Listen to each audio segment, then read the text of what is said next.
Well, my Arab friends wonder why it's called science fiction. Dune, they say, is religious commentary. The thing that has often been aimed at it is that it's philosophical fiction rather than science fiction. My own view of it is that, okay, we call it science fiction. I have friends I've had friends for years who write science fiction and who object to your saying sci-fi or SF. And I joke with them. I say, when somebody says sci-fi, I say, oh, we say skiffy. But I don't care what they call it, you see. I don't care as long as they can find it on the bookshelf, under that little label on the shelf that says science fiction.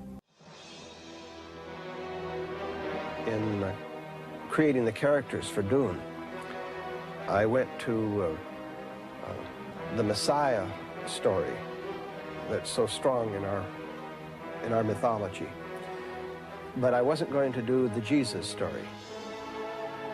I went to the Arthurian legend, and I was trying to create a mythology that would give people a different view of how we give over our lives to leaders. Not just to messiahs, but to people who pose as our leaders, who make themselves our leaders, or who entice us into following them. Long live the fighters!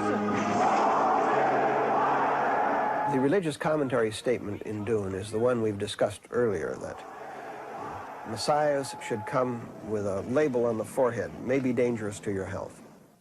I think people are responding to leadership overtures out of a very deep-seated, instinctual process that goes back to our tribal roots. When we were tribesmen and possibly evolved into the wise old men who led the tribe, if we lived long enough. And I think that this is something that just comes with the genes. We're born with it. And it's a very dangerous thing in this day and age, because technology has given us the tools of self-destruction. And if you put those tools in the hands of sick leaders, then we're really in trouble.